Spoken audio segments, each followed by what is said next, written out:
dengan inflasi ya. Nanti kita akan bahas itu, ada dua chapter pembahasan materi kita.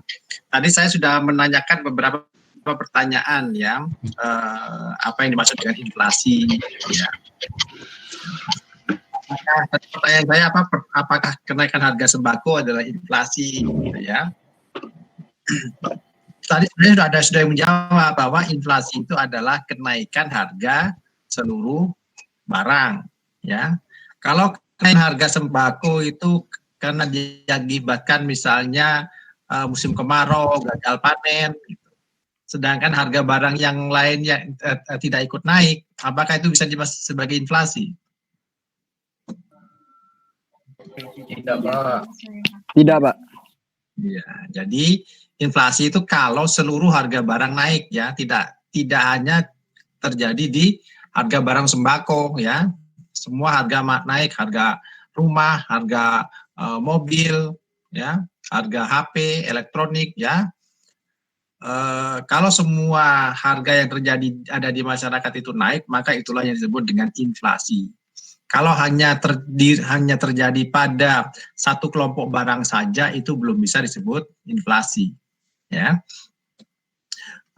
Kemudian yang kedua, apakah tadi pertanyaannya apakah inflasi itu selalu buruk gitu ya? Tadi sudah ketika jawaban pertama jawabannya normatif ya, tapi ketika saya tanya bagaimana perasaan Anda kalau terjadi kenaikan harga ya, tentu ternyata banyak yang menjawab bahwa ternyata emang kenaikan harga barang itu membuat kita menjadi lebih buruk, ya kan?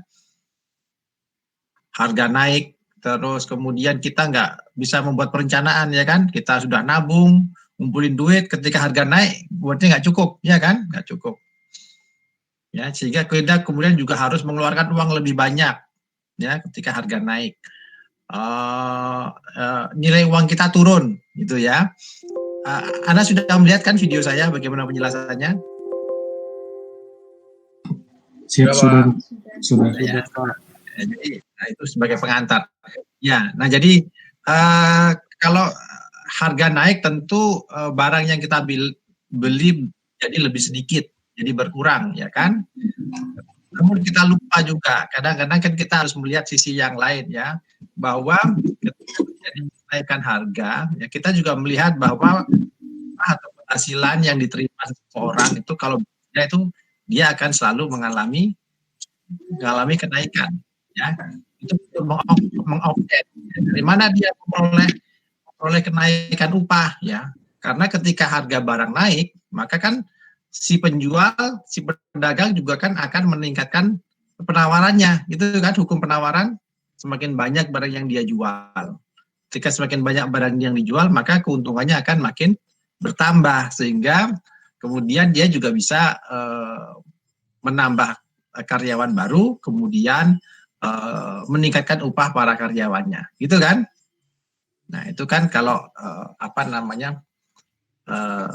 secara sederhana kita menjelaskan apa dampak inflasi, ya. Ini yang nanti akan kita bahas di pertemuan kita. Ada yang mau ditanyakan nggak? Ada yang mau disampaikan terkait diskusi kita awal?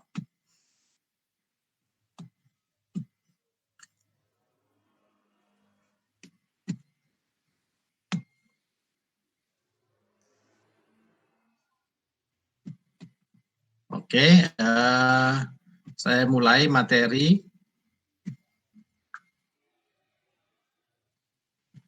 Apakah ini sudah terlihat? Sudah, Pak. Sudah, Pak. Oke ya, silakan di mute ya, saya akan menyampaikan materi ini.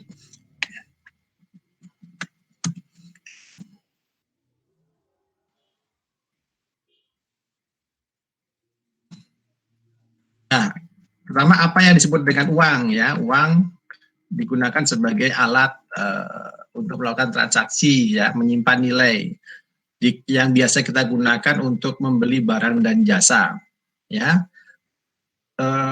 Semakin mudah uang itu semakin mudah kita tukarkan dengan dengan barang dan jasa yang kita ingin peroleh, ya, maka dia semakin liquid, ya. Semakin liquid itu semakin cair, semakin bisa kita tukarkan, ya. Kalau uang rupiah Indonesia misalnya kita gunakan untuk membeli barang di Indonesia, maka dia akan liquid, ya, maka dia akan bisa digunakan sebagai alat pertukaran, ya. Namun kalau kita bawa ke luar negeri misalnya, ya, belum tentu orang mau menerima uang rupiah kita, ya. Nah, demikian juga kalau Anda misalnya Anda tinggal di Zimbabwe misalnya, ya, Anda punya uang dari Zimbabwe, kemudian Anda datang ke sini, ya, untuk membeli barang di Indonesia, maka warung-warung, toko-toko sini nggak ada yang mau menerima, ya, berarti uangnya itu tidak liquid, tidak mudah tidak bisa dicairkan, tidak mudah dirubah menjadi barang atau jasa, ya. Jadi semakin bisa diterima, maka uang itu semakin bisa dirubah menjadi barang dan jasa, maka semakin liquid, ya, uang itu. Nah, nanti kita akan lihat bagaimana perubahan dari uang, jumlah uang beredar itu nanti akan berpengaruh terhadap adanya inflasi atau kenaikan harga. Nah, fungsi dari uang, gitu ya, adalah sebagai alat penyimpan nilai, ya. Ketika saya sudah mempunyai kebutuhan, ya, hari ini saya sudah mempunyai 1 karung beras, kemudian saya tidak ingin menggunakan, saya masih akan membeli untuk bulan depan lagi, ya, maka uang yang ada saya pegang itu tidak akan saya belanjakan, saya pegang, ya. Berarti bisa saya gunakan untuk menunda manfaat yang akan saya peroleh di masa depan, ya. Kemudian juga bisa sebagai alat satuan hitung, ya. Ketika kita ingin melakukan barter, misalnya menukar beras dengan ikan, gitu ya, kita harus menghitung dulu 1 kilogram beras dapat berapa ekor ikan, gitu ya. Maka kita bisa menggunakan pendekatan dengan uang, ya, berapa harga 1 kilogram beras, berapa harga 10 ekor ikan, gitu ya. Itulah yang bisa digunakan sebagai dasar pertukarannya, ya. Nah, inilah kemudian yang menjadi fungsi yang berikutnya dari uang, ya, sebagai alat untuk melakukan pertukaran, ya. Nah, jadi uang itu adalah sebagai salah satu alat ukur yang sangat penting dalam perekonomian, karena kita menghitung, ya, misalnya pertumbuhan ekonomi, ya, tingkat kemiskinan, investasi, ya, pengangguran dan sebagainya itu menggunakan ukuran uang, ya. Sehingga ini adalah merupakan satu faktor yang sangat penting dalam perekonomian, ya. Dan dia membantu kita untuk memudahkan kita melakukan transaksi. Karena dulu sebelum adanya uang, ya, kita untuk memperoleh sesuatu kita harus menukarkan barang yang kita miliki dengan barang milik orang lain, ya. Untuk menukarkan barang ini kita harus ada double coincidence of wants. Jadi kita harus mempunyai keinginan yang sama, ya.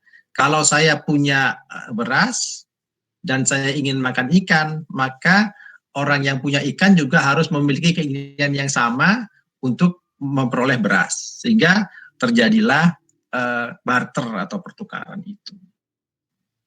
Namun kalau misalnya saya mempunyai pengetahuan di bidang ekonomi misalnya, sedangkan saya ingin makan ikan, ya, belum tentu nelayan yang punya ikan itu mau menerima ilmu ekonomi dari saya, sehingga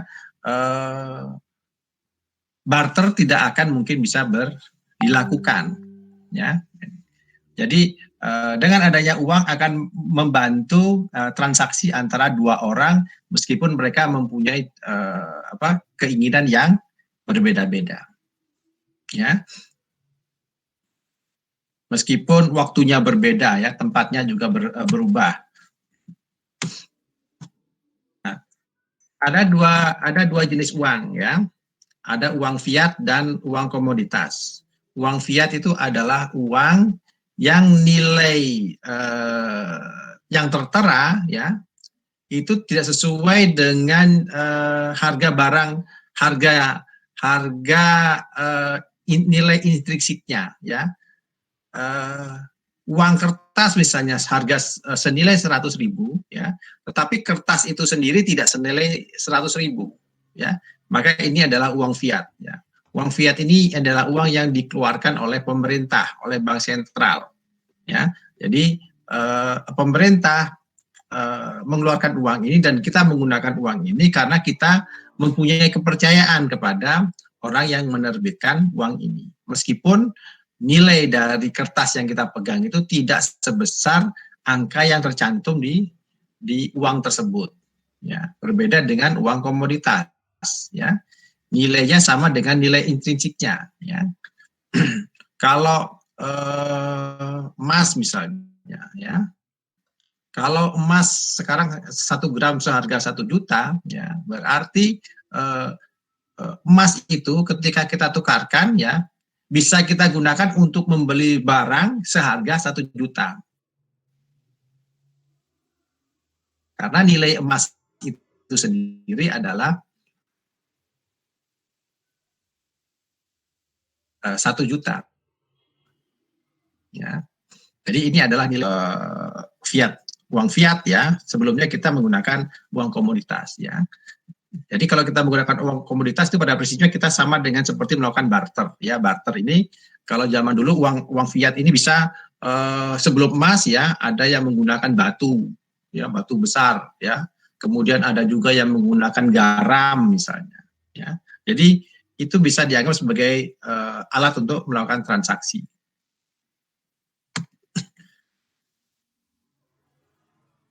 Jadi pada saat awal pertama orang melakukan transaksi ya, sebelum adanya uang, menggunakan komoditas ini ya. Kemudian karena kemudian kesulitan ya membawa garam atau batu itu ya, yang batu yang besar gitu, maka kemudian orang beralih menggunakan emas ya, karena emas itu kadarnya itu bisa diukur ya, kadarnya bisa diukur, kemudian beratnya juga ya. Kemudian inilah yang populer digunakan dalam transaksi secara barter ya. Namun ada kesulitan juga ketika kita melakukan transaksi dengan emas ya. Kita harus mengukur apakah emas itu asli atau tidak, berapa besar campurannya ya. Kemudian menghitung juga kadarnya dan beratnya ya. Tentu akan merepotkan sekali ya. Nah, maka kemudian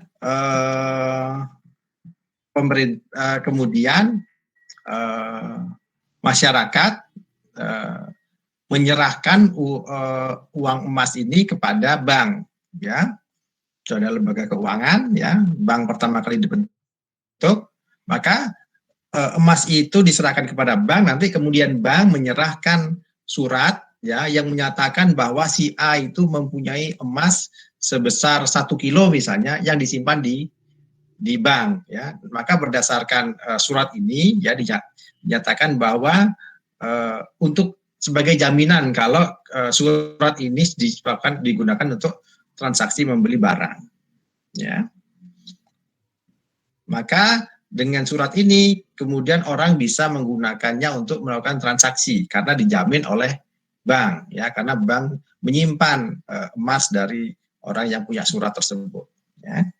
Nah, karena lama-lama kemudian surat dari bank itu secara umum bisa dipakai di dalam transaksi ya, maka lama-lama orang tidak lagi mempertanyakan ya, setiap orang yang punya surat dari bank tidak lagi mempertanyakan apakah di bank, apakah orang ini menyimpan uang di bank ya. Karena dengan surat yang dikeluarkan oleh bank, berarti kita percaya bahwa orang itu mempunyai simpanan di bank ya. Kemudian lama-lama sistem ini mulai berkurang ya, artinya bank sekarang menerbitkan mengedarkan uang itu tidak lagi berdasarkan pada jumlah emas yang dimiliki. Ya. Meskipun masih ada yang menggunakan sistem ini, tapi emas cadangan yang disimpan di bank juga tidak sebanyak di masa awal-awal penerbitan uang.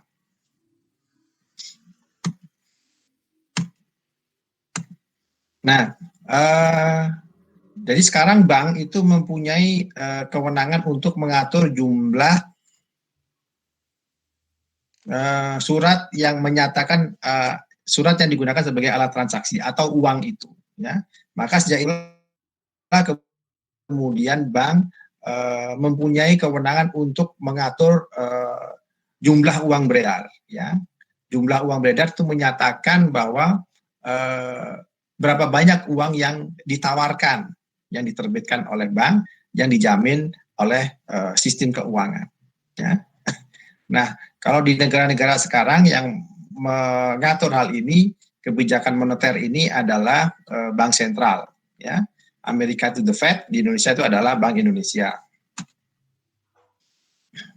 Nah, kemudian bagaimana caranya bank sentral itu mengatur jumlah uang beredar? Ya, salah satunya adalah dengan melakukan operasi pasar terbuka, ya, dengan cara membeli dan menjual obligasi. Ya, jadi kalau pemerintah melihat ingin menambah jumlah uang beredar, ya, maka pemerintah membeli, ya, obligasi yang beredar di masyarakat. Ya, ketika obligasi itu masuk ke pemerintah, maka uang mengalir ke masyarakat. Sehingga di sini sekarang di pasar, ya, di masyarakat itu terjadi kenaikan jumlah uang beredar. Kalau pemerintah ingin mengurangi jumlah uang beredar, ya, pemerintah kemudian bisa menerbitkan surat obligasi atau pinjaman kepada masyarakat. Ya. Ketika masyarakat kemudian membeli obligasi pemerintah, maka uang dari masyarakat masuk ke dalam rekening pemerintah, yang masuk kepada bank sentral, sehingga uang yang ada di pasaran berkurang jumlahnya. Ya. Nah, cara lain, ya, selain melakukan operasi pasar terbuka, ya, bank sentral bisa melakukan dengan cara merubah jumlah cadangan yang ada di bank. Ya, jadi bank itu diperkenankan untuk meminjamkan sebagian uang yang dikelolanya ke masyarakat.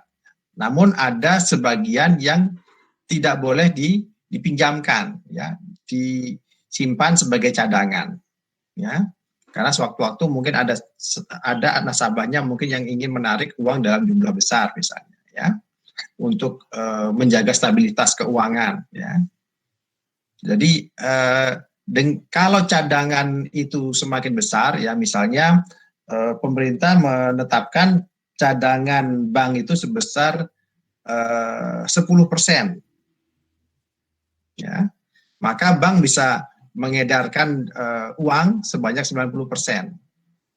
Kalau cadangannya itu dinaikkan, maka kemampuan bank untuk mengedarkan uang menjadi berkurang, hanya 80%. Maka di sini jumlah uang beredar bisa menjadi berkurang. Ya. Kemudian yang berikutnya adalah merubah tingkat bunga. Ya. Kalau tingkat bunganya dinaikkan, ya, maka uang yang ada di masyarakat akan lebih banyak masuk ke rekening tabungan, ya, sehingga ini akan bisa mengurangi jumlah uang beredar. Ya. Kalau tingkat bunganya diturunkan, maka uang beredar di masyarakat bisa bertambah. Nah, kemudian bagaimana cara kita mengukur jumlah uang beredar? Ya, ini berbeda-beda, ya. Ada yang pengukuran biasanya bisa hanya sampai M1 atau M2 atau bisa sampai M3 juga, ya. Di sini yang diukur adalah yang pertama adalah uang cash. Cash itu currency atau uang primer atau uang basis, ya.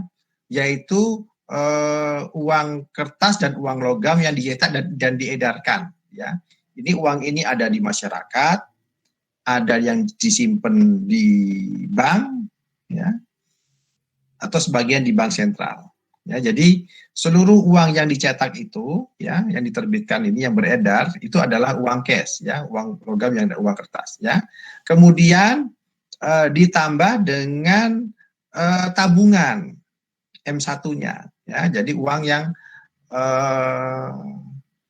disimpan dalam bentuk tabungan pada sistem perbankan, ya. Tidak ada fisiknya, namun ada surat tabungannya, ya. Ini adalah M1, ya. Kemudian bisa juga dihitung termasuk M2-nya, ya, di mana M2 itu sudah termasuk M1 dan currency, ya. Jadi M1 di sini ditambah dengan yang setara dengan uang, ya, seperti deposito, ya, tabungan berjangka, gitu, ya. Nah, ini termasuk M2. Ya, nanti ada lagi yang M3, ya, dihitung termasuk saham, obligasi dan sebagaimana, ya. Nah, ini kalau mau mengukur jumlah uang beredar bisa sampai dengan M1 atau M2 atau sampai M3-nya.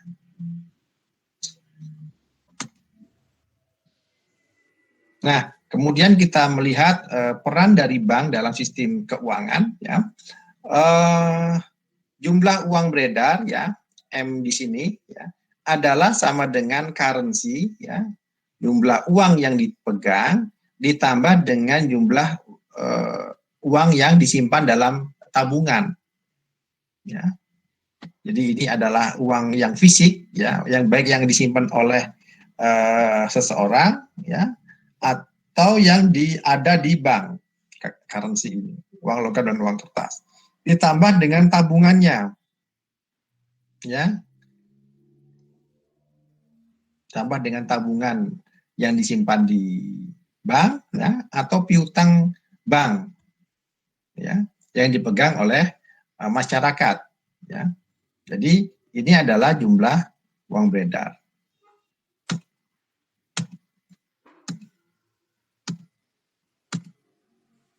Nah, sekarang bagaimana cara kerja sistem perbankan itu dalam mengatur jumlah uang beredar, ya. Kalau di dalam suatu sistem perekonomian itu, ya, terdapat jumlah uang beredar, ya, uang yang dicetak misalnya sebesar $1.000, ya, sebesar $1.000. Kalau uang yang beredar di masyarakat $1.000 itu kemudian seluruhnya disimpan di bank, ya, seluruhnya tersimpan di bank, ya, maka uang ini akan menjadi aset dari bank dan kemudian di sisi kanan merupakan kewajiban karena uang ini adalah uang masyarakat, ya. Kalau bank ini 100% fungsinya adalah hanya sebagai tempat untuk menyimpan uang, ya, maka dia adalah 100% reserve, ya. 100% uang yang ada di bank ini semuanya dijadikan cadangan, tidak boleh dipinjamkan. Maka di sini jumlah uang beredar akan tetap sebesar $1.000. Ya. Sehingga dengan sistem perbankan ini tidak berpengaruh terhadap jumlah uang beredar, terhadap penawaran uang. Nah, sekarang kita lihat bagaimana kalau sekarang terdapat aturan bahwa rasio cadangan adalah sebesar 20%. Ya, artinya adalah bank boleh meminjamkan sebanyak 80% dan sisanya 20% disimpan sebagai cadangan. Ya. Kita tunda dulu, ya.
Oke,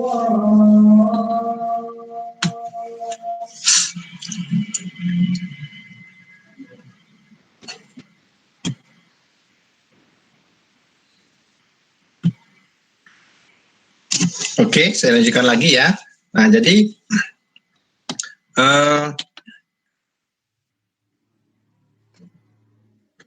ketika sekarang bank diperbolehkan untuk meminjamkan sebanyak 80%, ya, maka sekarang pada bank pertama tadi, ya, yang menerima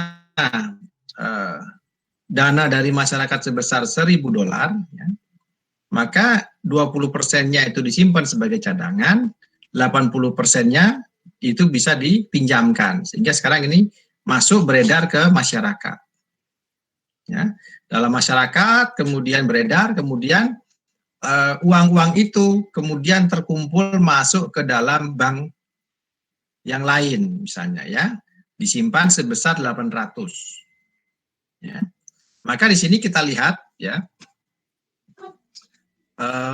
akibat dari kebijakan ini sekarang uang beredar itu bertambah dari 1.000, ya, kemudian karena beredar lagi di masyarakat 800, maka sekarang jumlah uang beredar naik menjadi 1.800. Ya. Nah, kemudian pada bank kedua, ya, itu disimpan 20%, kemudian bisa dipinjamkan 80%. Maka sebanyak 640 ini sekarang masuk ke masyarakat beredar. Ya, beredar. Maka di sini akan kita lihat bahwa jumlah uang beredar itu bertambah sebanyak 640. Ya. Kemudian dia masuk ke bank yang berikutnya, ya, disimpan, kemudian 80% dipinjamkan lagi. Di sini bertambah lagi jumlah uang beredar. Ya.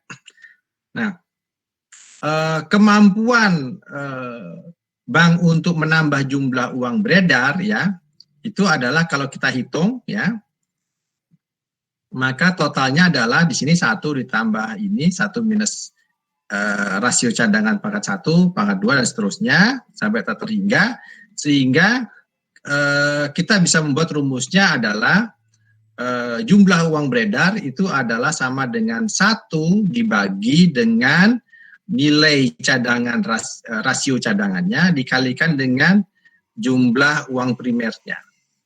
Ya. Maka kita temukan bahwa nilai pengganda uang ini adalah sebesar 5 kali lipatnya, ya, sama dengan 5.000. Jadi dari uang sebanyak $1.000, ya, itu dengan rasio 20% itu akan mengakibatkan jumlah uang beredar menjadi sebanyak $5.000.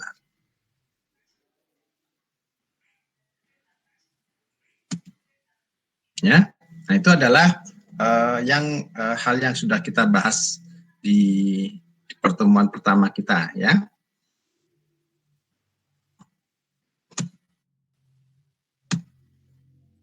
Nah, yang berikutnya kita akan membahas, kita kaitkan dengan teori inflasi, ya. Sebelum kita masuk ke teori inflasi, kita membahas dulu terkait dengan teori kuantitas uang, ya. Teori kuantitas uang, kita ingin mengukur permintaan dan penawaran uang, ya. Nah, sebelum kita masuk ke kuantitas uang, kita mengenal dulu istilah perputaran uang, ya, velocity.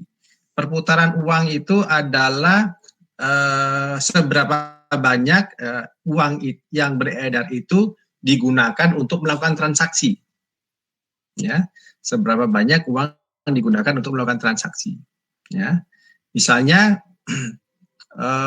di dalam suatu perekonomian itu ada transaksi sebanyak misalnya terdapat 1 ton beras, gitu ya, senilai 10.000 misalnya, ya, maka kemudian nilai transaksinya itu adalah sebenar 1.000 ton 1.000 kilo misalnya, ya, 1.000 kilo kali 10.000 berarti ada 10 juta, gitu ya.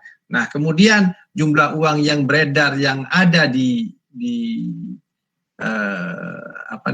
di masyarakat, ya, jumlah uang beredar yang ada di masyarakat, misalnya 5 juta, misalnya, ya, maka perputaran uang atau jumlah uang beredar di masyarakat misalnya 2,5 juta, misalnya, maka perputaran uang itu adalah jumlah nilai transaksi dibagi dengan jumlah uang beredar, ya, sehingga 10 juta dibagi 2,5 juta sama dengan 4 kali, ya, artinya uang beredar di masyarakat itu akan berputar sebanyak 4 kali. Ya. Nah, perputaran uang itu V ini, ya, sama dengan Y, ya, Y-nya tadi harga dikalikan dengan nilai transaksi, ya. Nilai transaksi dibagi dengan jumlah uang beredarnya. Ya. Maka di sini transaksi ini bisa digantikan dengan nilai produksi atau outputnya. Ya, berapa banyak produk yang dihasilkan dikalikan dengan harga dibagi dengan jumlah uang beredar, itu adalah perputaran. Maka di sini jumlah uang beredar dikalikan dengan perputarannya itu adalah sama dengan harga dikalikan dengan outputnya. Ya, di perputaran uang itu misalnya dari si A pindah ke si B, ya, si A digunakan untuk membeli beras kepada si B, ya, uang yang diterima si B kemudian digunakan untuk membeli baju ke si C, ya, si C kemudian digunakan untuk membeli sepatu ke si D, misalnya. Nah, ini berputar nih uangnya, ya, itu adalah 4 kali caranya. Nah, dari persamaan ini tadi, ya, dari persamaan ini, ya, maka jumlah uang dibagi dengan harga itu adalah menunjukkan suplai uang, ya, kekuatan atau daya beli dari jumlah uang beredar, jumlah penawaran uang, ya, itu adalah harga dibagi dengan M-nya dibagi dengan harganya, ya. Sedangkan Y per V-nya, ya, Y per V, ya, itu adalah permintaan uangnya, ya, di mana 1 per V itu adalah sama dengan K. K itu adalah seberapa banyak orang ingin memegang uang. Ya, jadi permintaan uang itu menunjukkan, ya, kalau ini adalah penawaran uang itu adalah kekuatan dari jumlah uang beredar untuk dibelanjakan, maka dia M-nya dibagi dengan harganya. Ya, kekuatan dari jumlah uang yang ditawarkan, jumlah uang beredar dibagi dengan harga adalah harus sama dengan permintaan uang. Permintaan uang itu adalah seberapa banyak dari pendapatan atau Y yang ingin dipegang, K-nya. Ya, di mana K tadi itu adalah sama dengan seper V, atau V sama dengan seper K, ya. Kalau V-nya itu ke kanan, P-nya ke kiri, maka Y-nya menjadi seper V. Ya. V tadi itu adalah perputaran uang. Ya. Perputaran uang itu berbanding terbalik dengan memegang uang. Ya. Artinya di sini dengan persamaan ini, kalau K-nya itu semakin tinggi, ya, artinya semakin banyak orang ingin memegang uang dari dikalikan dengan jumlah pendapatan yang ingin dia pegang, ya, maka akan semakin besar permintaannya. Kalau K-nya semakin kecil, semakin sedikit orang itu ingin memegang uang, ya, maka permintaan uangnya akan turun. Ya, karena K itu berbanding terbalik dengan V, ya. Kalau K-nya itu besar, semakin banyak orang ingin memegang uang, maka V-nya akan semakin kecil, perputaran uangnya makin turun. Kalau K-nya itu semakin kecil, ya, maka perputaran uangnya akan semakin besar, ya. Nah, sekarang dari persamaan ini tadi, kita buat asumsi ya, misalnya karena perputaran uang itu biasanya cenderung konstan, ya. Kemudian untuk Y pendapatan, ya, Y, ya. Y itu merupakan hasil dari faktor produksi, ya. Kita di pertemuan sebelumnya kita bahas bahwa Y atau output itu adalah merupakan fungsi dari modal dan tenaga kerja, ya, sehingga dia juga konstan. Kalau modalnya tetap, tenaga kerja tetap, maka Y-nya juga tetap konstan, ya. Maka kalau perputaran uangnya konstan dan Y-nya konstan, maka kita lihat hubungan antara jumlah uang beredar dengan harga, ya. Jadi yang berpengaruh terhadap harga itu adalah jumlah uang beredar, ya. Kalau jumlah uang beredarnya naik, maka P-nya juga ikut naik, P-nya ikut berubah. Jadi kalau jumlah uang beredar itu bertambah, maka P juga bertambah. Perubahan P itu merupakan inflasi, ya. Jadi di sini terlihat bahwa ketika jumlah uang beredar naik, M naik, maka akan terjadi kenaikan harga, akan terjadi inflasi, ya. Ini hubungannya. Nah, kemudian fungsi dari salah satu manfaat dari negara mencetak uang itu adalah mendapatkan pendapatan dari mencetak uang, yaitu seigniorage, ya. Jadi pemerintah bisa mendapatkan keuntungan tanpa perlu melakukan produksi, ya. Dengan cara apa? Dengan cara menambah jumlah uang beredar, ya, karena biaya mencetak uang kan tidak besar, ya, hanya memerlukan logam dan kertas saja, ya. Sedangkan pemerintah bisa mendapatkan nilai uang sesuai dengan yang tercantum dari uang yang dicetak. Inilah yang disebut dengan seigniorage, ya. Nah, pemerintah bisa dengan mudah untuk meningkatkan pendapatannya dengan cara mengedarkan uang lebih banyak, ya. Namun kalau pemerintah menambah jumlah uang beredar tanpa disertai dengan kenaikan produksi, inilah yang bisa mengakibatkan inflasi, ya. Kalau dengan demikian, maka kalau jumlah uang beredar itu lebih besar daripada tingkat produksi, ya, tidak bisa mengimbangi, ya, maka akibatnya nanti jumlah uang beredar melebihi dari produksi. Akibatnya akan terjadi kelebihan permintaan, penawarannya tetap, sehingga inilah yang bisa mendorong kenaikan harga, ya. Akibatnya jumlah uang beredar yang lebih banyak tadi bisa mengakibatkan yang tidak diimbangi dengan produksi, bisa mengakibatkan nilai uangnya itu turun, ya, seperti yang saya jelaskan di video saya, ya. Nilai uang yang turun itu ibaratnya sama juga dengan pajak, ya. Kalau pajak itu kan kita punya uang sekian, kemudian dipotong pajak, maka uang kita nilainya turun. Inflasi juga demikian. Inflasi itu adalah uangnya tetap, tetapi karena dengan adanya inflasi, ya, daya beli uang itu turun, ya. Semula 100 itu bisa digunakan untuk membeli misalnya uang 100 bisa digunakan untuk membeli gorengan itu 5 biji, ya.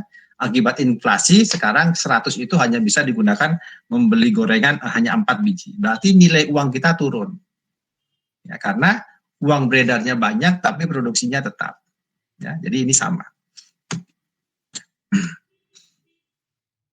Nah, sekarang ketika bagaimana hubungan antara inflasi dengan tingkat bunga, ya.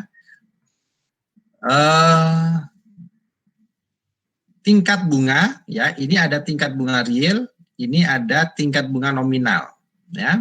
Tingkat bunga nominal itu adalah tingkat bunga yang kita lihat kalau Anda lihat di bank, ya. Anda lihat di bank, Anda lihat pengumuman di TV, ya, yang ditaruh di koran, itu adalah tingkat bunga nominal, I-nya, ya. Nah, tingkat bunga nominal itu kalau dikurangi dengan tingkat inflasi, itulah yang disebut dengan tingkat bunga real, ya, tingkat bunga yang sebenarnya, ya. Jadi misalnya kalau Anda kalau saya mempunyai uang misalnya gitu ya, saya punya uang 100 ya, kemudian saya simpan uangnya di bank ya, kemudian mendapat imbalan bunga misalnya 5% gitu ya, maka saya akan mendapatkan keuntungan sebanyak 5% dari tabungan saya. Namun karena inflasi itu lebih tinggi ya, misalnya 10% misalnya, maka sebenarnya nilai uang saya itu turun ya, meskipun saya secara nominal uang saya itu naik sebesar 105 ya, namun karena inflasi sebesar 10% ya, maka nilai uang real secara real uang saya itu turun ya. Karena kalau sekarang akibat kenaikan harga, uang 100 saya tadi bisa saya gunakan untuk membeli gorengan 5 biji itu ya. Kemudian ketika saya tabung, uang saya secara real naik menjadi 105. Secara nominal naik menjadi 105 ya. Namun secara real daya belinya turun ya. Dengan uang 105 saya hanya bisa sekarang membeli 4 buah gorengan. Ya. Inilah yang kemudian disampaikan oleh Fisher. Ya. Fisher membuat persamaan yang disebut juga dengan Fisher effect. Ya. Artinya adalah di sini mempunyai hubungan 1:1. Ya. Jadi ketika inflasi naik 1, ya, maka tingkat bunga nominal juga akan naik 1. Kalau tingkat inflasi turun 1, maka tingkat bunga nominal juga akan turun sebesar 1 digit, ya, 1% misalnya. Ya, jadi inilah yang hasil disampaikan oleh Fisher effect tadi. Nah, sekarang kalau dari hasil temuan Fisher tadi kita masukkan ke dalam persamaan kita yang semula, ya, teori kuantitas uang itu, ya, perubahan dalam jumlah uang beredar ditambah perubahan perputaran uang sama dengan perubahan harga ditambah dengan perubahan output, ya, maka di sini perubahan harga itu adalah sama dengan inflasi, ya. Jadi kalau tadi kita sudah simpulkan bahwa perubahan perputaran uang dan output itu tetap, maka kita lihat di sini perubahan dari jumlah uang beredar itu akan mengakibatkan inflasi. Di mana kalau inflasi itu naik, maka bisa mendorong kenaikan tingkat bunga. Ya. Nah, tingkat bunga sendiri itu ada yang sifatnya ex ante dan ex post, ya. Tingkat bunga yang sifatnya ex ante itu adalah tingkat bunga yang kita perkirakan akan kita peroleh, ya, yang akan kita prediksikan, ya. Kalau Anda misalnya membuat kontrak pinjaman misalnya dengan bank misalnya,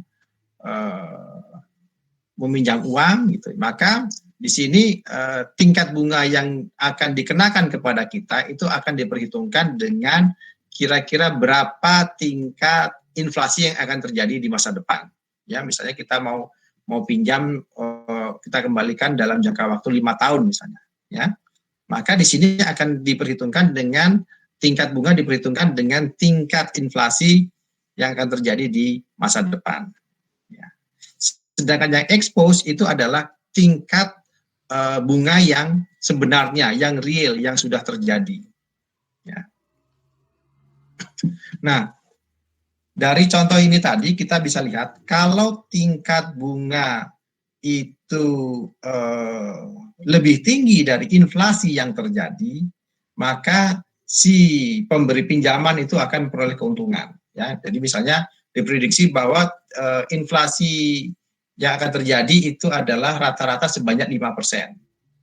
maka bank itu akan untuk mendapatkan keuntungan, bank itu akan mengenakan bunga kepada pinjaman kita sebesar 7% misalnya. Ya. Nah, kalau ternyata tingkat inflasi yang terjadi itu lebih tinggi dari perkiraan. Sekarang tingkat inflasi ternyata 10%. Ya.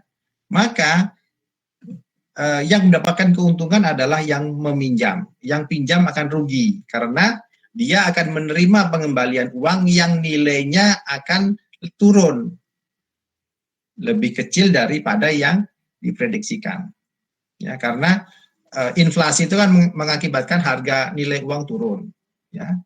Sehingga ketika dikembalikan di masa depan, dia harus mengukur nilai uang itu, daya beli uang itu. Kalau ternyata inflasi yang dia perkirakan itu lebih tinggi dari yang ex ante, yang dari yang diperkirakan, maka si pemberi pinjaman akan rugi karena dia memperoleh pengembalian uang yang daya belinya lebih rendah dari yang diperkirakan.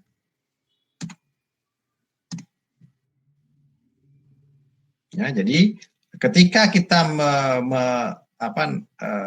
membuat suatu transaksi misalnya, ya kita akan menggunakan inflasi yang diperkirakan, expected inflation. Ya.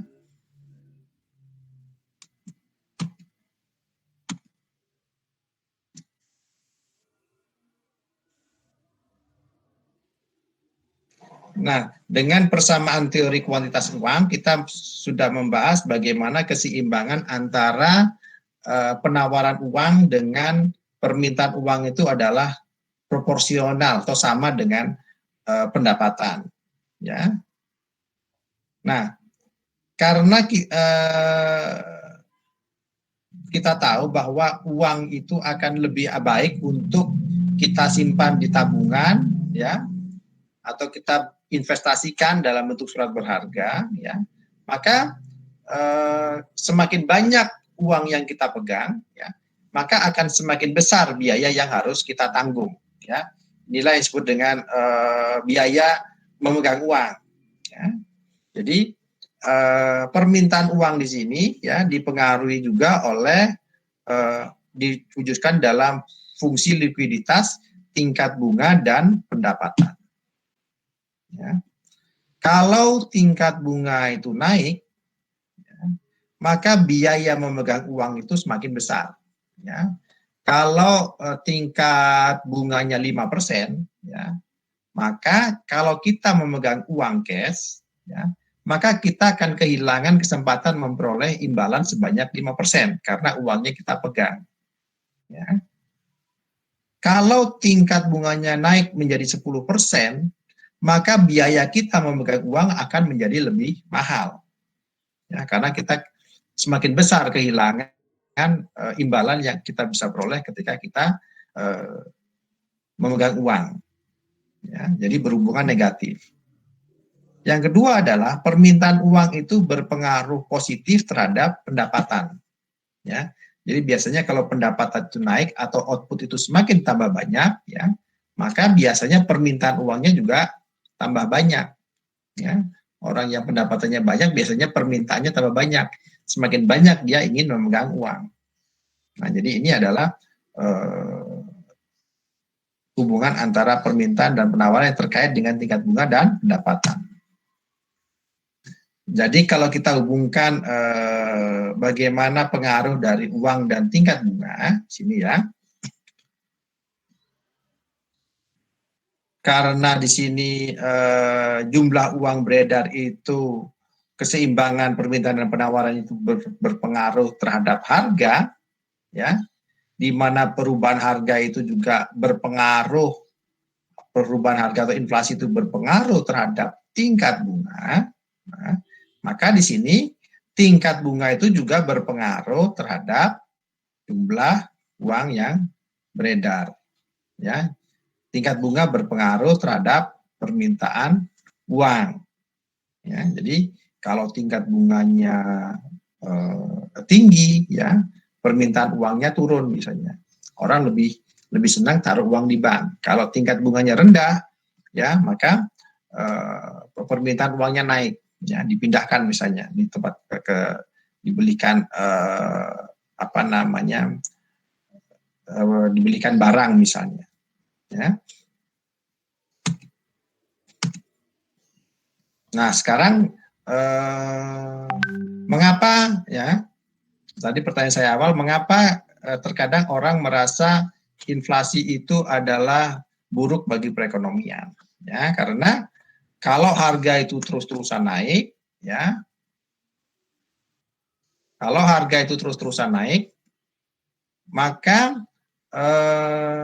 uang kita itu menjadi semakin tidak berharga, ya.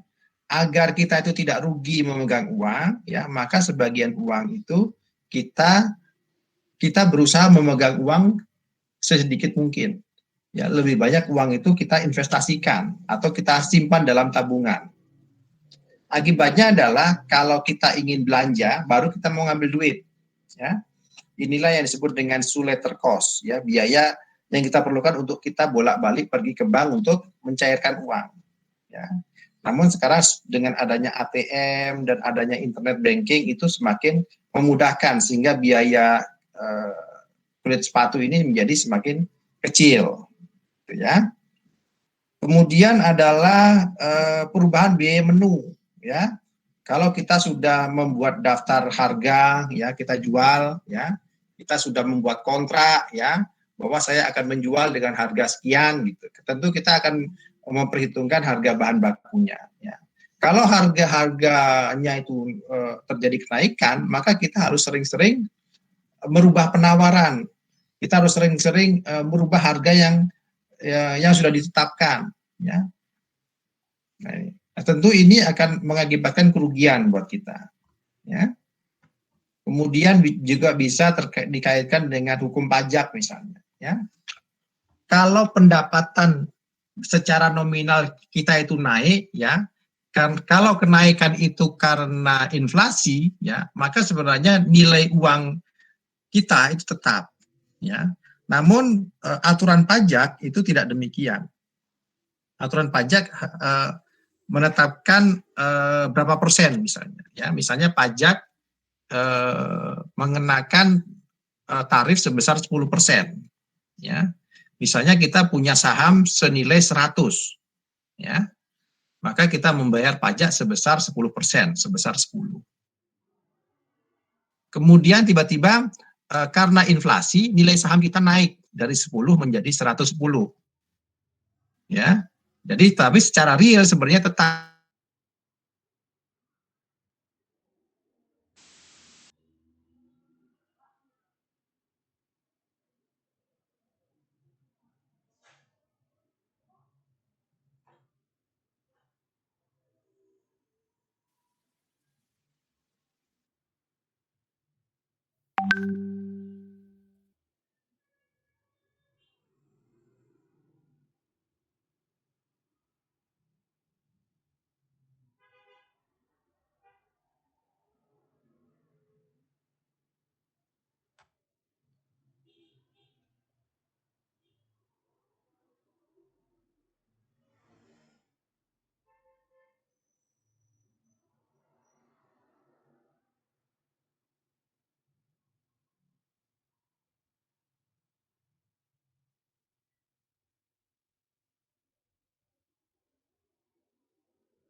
uang yang kita kumpulkan tidak cukup untuk memenuhi kebutuhan kita. Ya. Namun di sisi lain, ya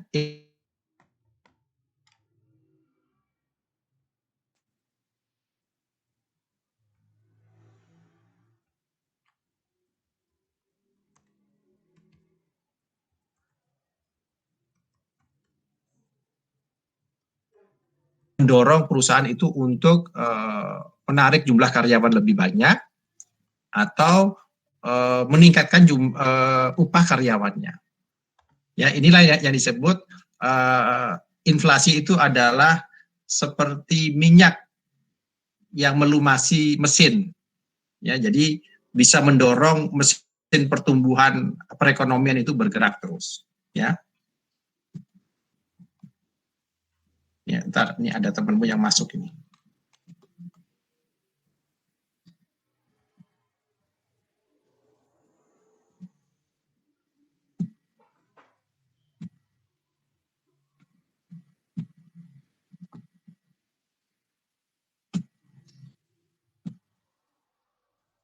Oke.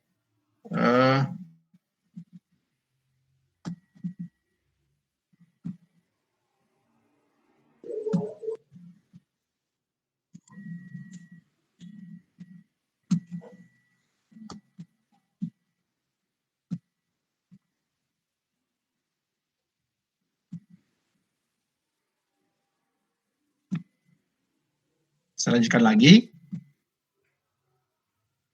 Tadi ada apa sebut terputus ya? Enggak kan? Tadi sempat terputus, Pak. Halo? Ya. Sempat terputus sampai di mana? Ya, tadi sekitar 30 detik gitu, Pak. Bapak terputus. Oh, sebentar aja ya. Sampai di sini kan ya? Halo? Iya, Pak. Bisa sampai sini ya. Oke, saya lanjutkan ya. Oke, itu biaya inflasi. Kemudian ada suatu kondisi di mana bisa terjadi hiperinflasi, ya, inflasi yang sangat tinggi, ya. Dalam satu hari bisa terjadi kenaikan inflasi lebih dari 1%, ya, atau dalam satu bulan itu bisa kenaikan 50% kenaikan harga, ya. Ini bisa saja jadi misalnya karena pemerintah mencetak uang terlalu banyak. Ya, biasanya kalau suatu negara itu dalam penelitian membuktikan kalau suatu negara itu terlibat dalam kondisi perang, ya, dia cenderung mencetak uang terlalu banyak, ya, untuk menutup pendapatannya, ya.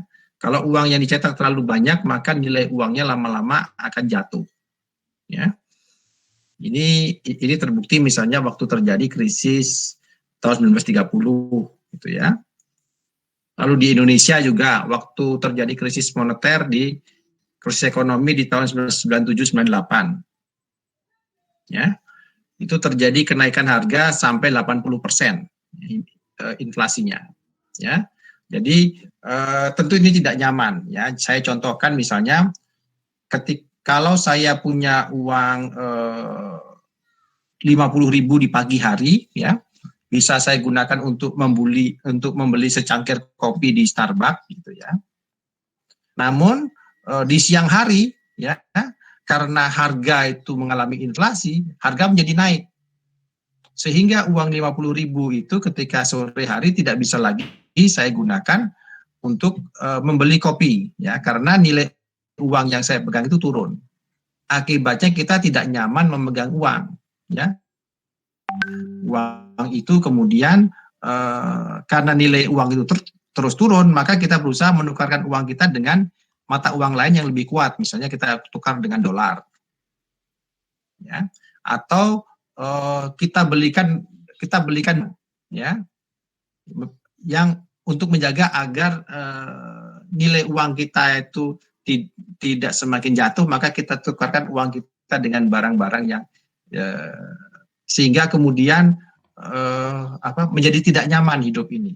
Ini yang mengakibatkan terjadinya hiperinflasi. Ini ya dampak dari adanya hiperinflasi, ya, nilai uang lama-lama menjadi turun. Ya. Nah, kemudian di dalam teori ekonomi kita mengenal adanya dikotomi klasik, ya, pemisahan. Artinya begini, menurut klasik, ya, faktor-faktor real itu tidak akan berpengaruh terhadap nominal, ya. Jadi perubahan jumlah uang beredar itu tidak akan berpengaruh terhadap faktor real, karena faktor real tadi ya, output misalnya itu dihasilkan Y itu dipengaruhi oleh modal dan tenaga kerja, sehingga perubahan jumlah uang tidak akan berpengaruh terhadap output. Ya, ini terutama untuk perekonomian dalam jangka panjang. Ya, artinya adalah perubahan jumlah uang itu hanya mempengaruhi kenaikan harga. Ya, kalau outputnya tetap, ya, maka ini tidak akan terpengaruh. Ya, misalnya kalau output semula 100 gitu ya, kemudian dari output 100 ini harganya 10 gitu ya, sehingga sekarang dia sehingga nilainya sebesar 1000 ya, dan jumlah uang itu 1000 misalnya. Kalau sekarang jumlah uang itu naik dari 1000 menjadi 2000 ya, maka harga barang ini yang semula 10 sekarang juga naik menjadi 20 karena kenaikan harga, sehingga nilai produksi sebesar 2000, tapi 2000 itu kenaikannya karena semata-mata karena kenaikan harga, bukan karena kenaikan produksi. Jadi inilah dibedakan ya, tidak berpengaruh perubahan nilai uang, tidak berpengaruh terhadap faktor-faktor real. Ya, inilah yang disebut dengan netralitas uang. Ya, uang itu bersifat netral, tidak berpengaruh terhadap faktor-faktor real. Ya, meskipun nanti akan kita bahas di pertemuan berikutnya bahwa ternyata perubahan uang, perubahan tingkat bunga itu juga berpengaruh terhadap faktor real, terutama di dalam jangka pendek, ya. Karena ternyata ketika dalam jangka pendek, ya, ketika harga naik, ya, hukum penawaran kan bisa mendorong kenaikan produksi, ya. Nah, itu nanti akan kita bahas di pertemuan berikutnya. Oke, nah ini adalah beberapa konsep yang sudah kita bahas dalam materi kita, ya. Oke, ada pertanyaan sampai di sini? Izin, Pak. Ya. Izin bertanya, Pak, mengenai uang dari Pak. Tadi kan dikatakan kalau pada dulu itu bank mencetak uang atau mengeluarkan surat berharga itu didasarkan dari emas yang disimpan ke bank gitu, Pak. Lalu dikatakan pula sekarang udah tidak melakukan hal tersebut lagi. Lalu bagaimana, Pak, atau apa, Pak, yang menjadi bukti kekayaan dari uang yang beredar saat ini, Pak? Terima kasih. Oke, ya. Ya, jadi di dalam sistem keuangan modern sekarang itu yang lebih memegang peranan itu adalah fungsi dari uang itu, fungsi dari kredibilitas dari otoritas yang menerbitkan uang, ya, bank sentral di Indonesia, bank The Fed Amerika, US dollar, ya, bank dari Uni Eropa, itu adalah kepercayaannya. Maka sekarang itu kalau kepercayaan itu yang berpengaruh terhadap nilai uang, maka di sini sekarang kondisi negara, kondisi politik itu berpengaruh terhadap nilai uang. Ya, Anda bisa lihat, ya, untuk negara-negara yang sedang berperang, sedang kacau, misalnya gitu ya, nilai uangnya akan turun karena kepercayaannya akan berkurang, ya. Tapi untuk negara-negara yang kuat, gitu ya, kepercayaannya akan tinggi sehingga orang percaya menggunakan transaksi. Jadi sekarang faktor jadi ada dua, ada faktor fundamental, ada faktor psikologisnya juga. Faktor psikologis ini bisa politiknya, kondisi keamanan negara dan sebagainya, gitu ya. Sama dengan contoh misalnya apakah Anda mau menggunakan transaksi uang dari negara Somalia misalnya, gitu ya. Anda tahu kondisi di sana pemerintahannya sedang kacau misalnya. Tentu tidak semua orang mau menggunakan gitu, ya, karena uang yang dicetak dari bank di negara tersebut tidak bisa kita yakini kebenarannya. Ya, nah ini jadi itu salah satu yang kemudian sekarang itu di dalam keuangan sekarang ini yang digunakan. Oke? Terima kasih banyak, Pak. Ya, oke. Ada lagi? Izin Pak, ada yang bertanya di kolom chat Pak. Oh, ada yang di chat. Tahan. Ada yang di chat, boleh. Dari Gracie. Cik Gracie gimana ini? Nggak bisa suaranya ya? Izin bertanya. Artikel Indonesia akan mengalami krisis karena corona. Dan jika itu terjadi, apakah inflasi akan terjadi secara besar-besaran? Dan bagaimana pemerintah akan menangani inflasi tersebut? Karena kebanyakan masyarakat kehilangan lapangan pekerjaan sehingga akan sulit untuk membeli kebutuhan. Dan jika tidak terjadi inflasi, apakah perekonomian masih tergolong aman? Ya. Nah, jadi harus dibedakan ya apa yang termasuk dengan krisis ya. Krisis ya. Krisis itu apa sih kondisinya? Krisis apa ini? Krisis ekonomi misalnya. Bagaimana tanda-tanda krisis ekonomi ya? Misalnya ditunjukkan dengan adanya resesi. Ya. Resesi itu apa misalnya? Resesi itu adalah suatu kondisi di mana pertumbuhan pendapatan atau produksi itu tidak meningkat, ya. Atau malah dia cenderung turun, ya. Cenderung turun, ya. Nah, apakah resesi itu selalu diikuti dengan inflasi? Ya, kan itu pertanyaannya jadinya kan. Nah, belum tentu juga, itu ya. Kalau ternyata produksi tidak ada, kemudian kan keseimbangan ya, nah, kan ada keseimbangan antara permintaan dan penawaran. Kalau yang memproduksi berkurang, kemudian permintaannya juga turun, maka tidak akan ada inflasi, ya kecuali kalau produksinya tetap, kemudian permintaannya naik misalnya ya. Yang sering kita temukan kan misalnya kalau seperti menjelang Lebaran kan, ya itu kan harga-harga permintaan semua naik, ya sehingga produksi yang biasanya normal misalnya produksi sembako, produksi kendaraan, transportasi, ya itu biasanya normal tiba-tiba mengalami kenaikan permintaan, sehingga disinilah terjadi kenaikan harga. Kalau resesi itu tidak mengakibatkan ketidakseimbangan antara permintaan dan penawaran ini, maka tidak selalu terjadi inflasi. Ya. Kalau kondisi resesi di Amerika tahun 1930 misalnya, itu terjadi inflasi, atau di Indonesia misalnya ketika resesi tahun 97-98 itu resesi juga sekaligus ada inflasi, ya karena nilai uang kita turun, ya. Kemudian orang tidak mau lagi memegang uang rupiah, ya, sehingga nilai uang kita yang turun itu tidak bisa digunakan untuk membeli barang, ya.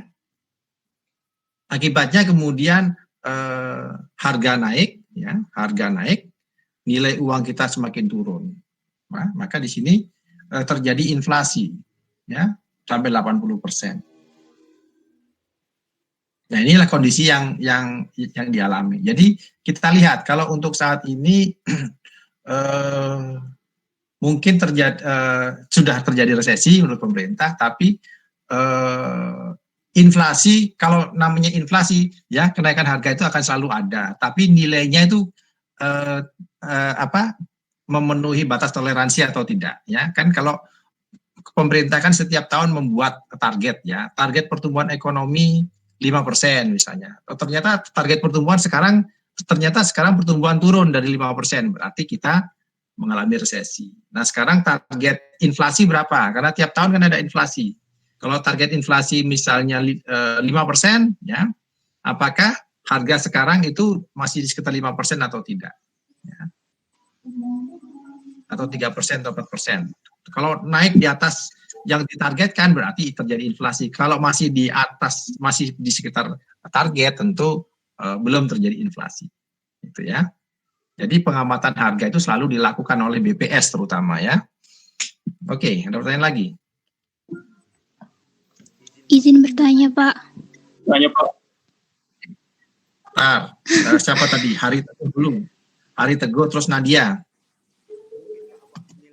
Nadia terhadap dolar itu kembali ke yang dulu lagi, Pak. Terima kasih. Ya gimana? Mungkin nggak nilai tukar rupiah ke dolar itu turun lagi, Pak? Kayak yang dulu, balik ke semula. Dulu kan termasuk Oh ya. Oke ya. Jadi bisa saja sih, nanti kita lihat tergantung apa kondisi. Jadi gini ya, kita masih nanti akan kita bahas itu ya. Kita kan masih membahas terkait dengan perekonomian tertutup. Kita belum bicara teori terkait dengan transaksi luar negeri, neraca perdagangan, ekspor impor, kurs. Kita belum bicara ke sana. Kita masih tahap pertama ini, kita masih bicara perekonomian tertutup. Ya. Kita tadi belum bicara kurs ekspor impor. Jadi itu nanti akan kita bahas itu ya. Sabar ya Mas ya. baik, Pak. Terima kasih. Oke. Yang berikutnya siapa tadi mau nanya? Izin Nadia. bertanya, Pak. Nadia ya. Iya, Ya. Pak.